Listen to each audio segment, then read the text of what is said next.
Hello. Let's see if this ends up working, whether the live stream is a success or not.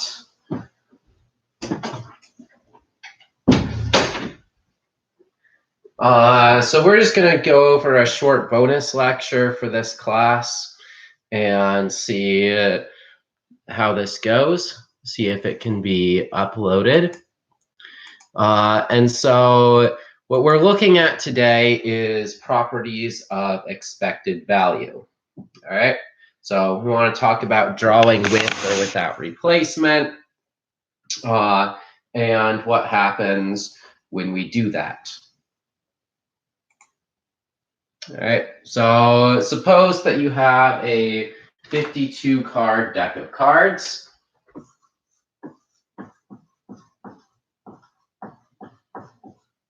All right, and so you want to draw 5 cards. And then you count the number of hearts. All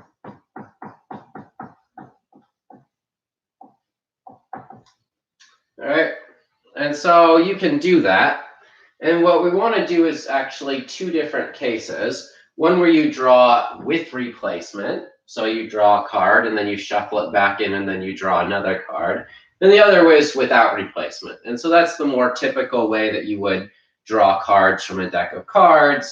You just draw 5 of them and you don't replace the card, just like you're playing any sort of card game.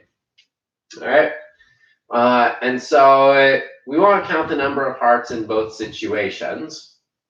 And so one of these 2 methods, we already have a way of calculating the probability distribution.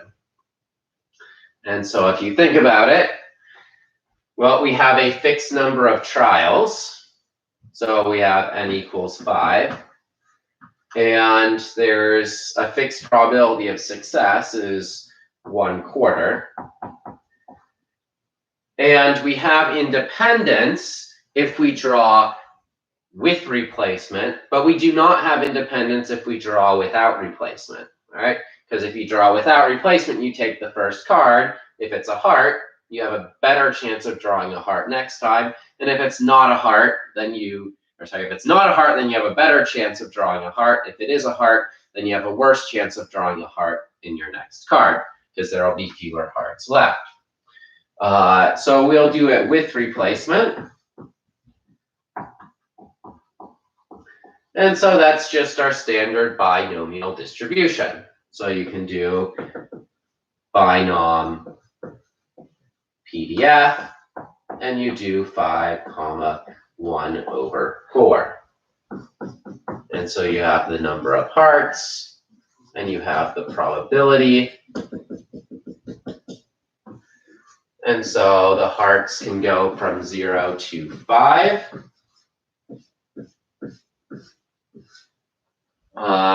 Is that on the board showing? It looks like it's sort of on the board there. So I guess it's a little bit fuzzy the way that it's written right now. But we'll fill this out. And so if you have 0, so you end up getting 0.237. If you have 1 heart, then that's a probability of 0.396. 2 hearts is a probability of 0.264. And then we have 0.88, 0.15, and 0.01. All right, so there's a less than 1 in 1,000 chance that we're actually going to get all 5 cards being hearts. And so we say, all right, that seems pretty good. With replacement is just our standard binomial distribution. All right, so this is our with replacement. So when you go without replacement, then things get a little bit tougher. And so you want to say, well, how do I calculate the number of ways to get 2 hearts if I do it without replacement. All right. And so we say, well, how can I get 2 hearts? All right. So if you think about it, there's 13 hearts in the deck, and you need to choose 2 of them.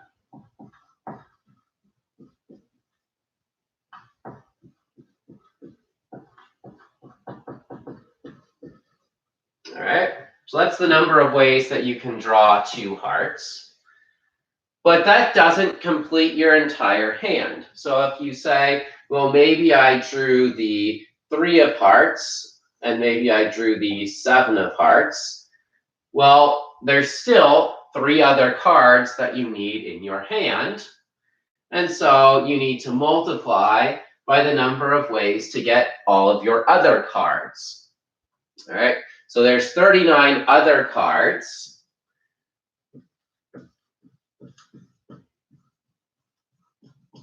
And you need 3 of them. All right, and so you end up getting times 39, choose 3. All right, so that's the number of hands that you have that contain 2 hearts and 3 things that aren't hearts. And then you say, well, then I'm going to divide by 52, choose 5, because that's the total number of hands that you can have, because there's 52 cards and you choose 5 of them.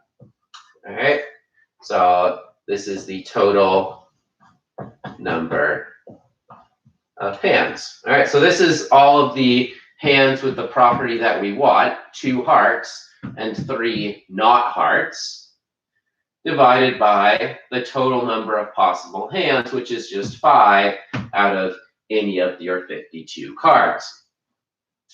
And so you can do something similar for all the other ones as well. So notice 13 plus 39 is equal to 52, and 2 plus 3 is equal to 5. And that's going to work for all of these, because you could have 1 heart and 4 non-hearts, 0 hearts and 5 non-hearts, 4 hearts and 1 non-heart, etc. All right, and so we can look at the distribution that we get for that, and we see that we end up getting a slightly different distribution when we work without replacement. So here was our distribution with replacement, and we can look at our distribution without replacement.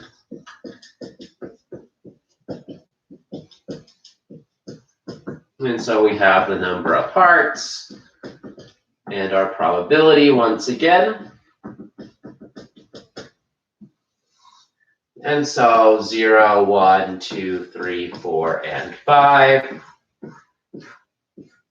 And so let's look at the probabilities that we're going to get. So it looks like we're going to get 0.221. We're going to get 0.411. We're going to get 0.274. And we're going to get 0.081, 0.011, and then 0.0005. All right, so you see the numbers are fairly similar, but they are different. So for instance, there's a smaller chance of 0 hearts, but a bigger chance of 1 heart when you're drawing without replacement. All of these numbers have to add up to 1, and all of these have to add up to 1, of course. So you can't have some probabilities be bigger without some other ones being smaller. But we see that, for instance, without replacement, you're more likely to get 1 or 2 than you are with replacement. And you're less likely to get these more extreme values. And so you might think about it. Why is it that when you draw without replacement, the extreme values become less likely? And so it's not actually that tough if you think about what's going on. So you think about it, what's more likely, if you're more likely to get 0 hearts if you're drawing with replacement or without replacement. Well, if you draw without replacement, then every time that you draw a card that's not a heart, the number of non-hearts goes down, and so your likelihood of drawing a heart goes up.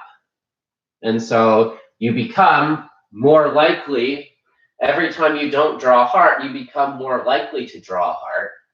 And so getting 5 non-hearts in a row is a little bit less likely than it would be if you drew with replacement. For the same reason, drawing 5 hearts is also less likely, because every time that you draw a heart, you become less likely to draw a heart the next time. And so when you draw without replacement, you become more likely to have these middle values. In an extreme example, you could think about, well, what would happen if you drew 52 cards without replacement? Well, if you draw 52 cards without replacement, you're always going to get exactly 13 hearts. Whereas if you draw with replacement, you would have you could get anywhere from 0 to 52.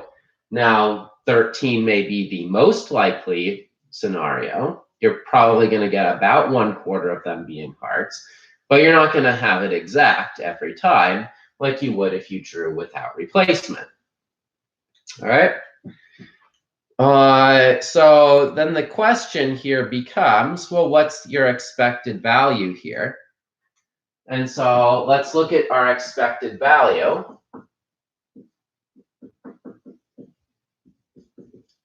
So expected value, you just take every possible value multiplied by its probability, and you add them all up.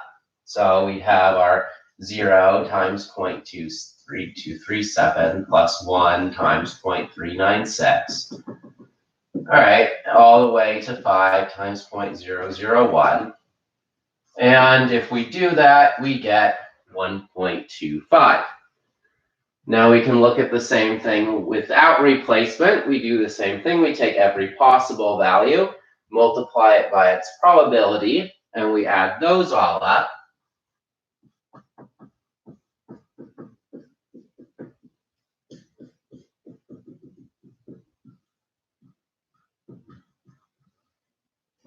And you can verify this on your own. I mean, the slides, you should be following along the slides online anyway. And so you end up getting 1.25 again. All right. And so regardless of whether you drew with replacement or without replacement, you're always going to get an average of 1.25 hearts. And so a question that we may ask is, was there a way to figure this out without actually calculating this whole probability distribution? And the answer is yes, there is. And you may have seen it just looking at this number already. So if you take 1.25 and you write it as a fraction, you get 5/4. And you say, oh, right, there are 5 cards. Each has a 1/4 chance of being a heart. So on average, I should have 5/4 of a heart. You could just consider every card that you draw to be 1/4 of a heart.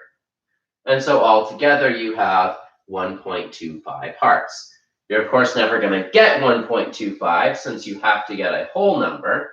But on average, that's what you're always going to get. So that's cool. And so as we see, it doesn't actually matter whether you draw with replacement or without. On average, you're going to get the same result.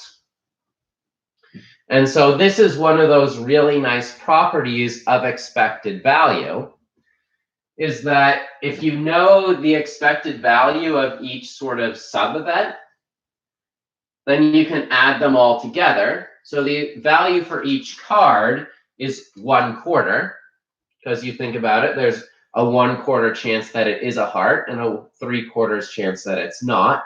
So on average, each individual card is 1/4 of a heart. And so when we have 5 of them, we're going to get 5/4 of a heart. So that's a nice property that expected value has. We say that the expected value of x plus y is the expected value of x plus the expected value of y. All right, and this works regardless of whether or not x and y are independent or whether they are dependent. So in this case, each draw was independent. In this case, each draw was dependent, but it didn't matter. All that mattered was each card had a 1/4 chance of being a heart, and so you just add 1/4 to itself 5 times. All right. And you say, well, wait, don't the probabilities change? Well, yes, as in they're not independent. If you draw a card, then the conditional probability of the next one changes given what the first one was.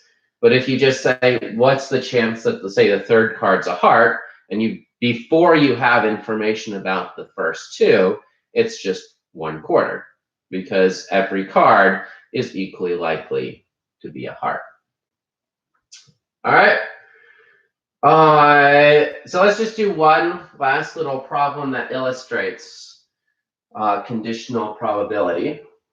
Actually, let's just cut it here. I just want to make sure that this video got recorded in the correct manner.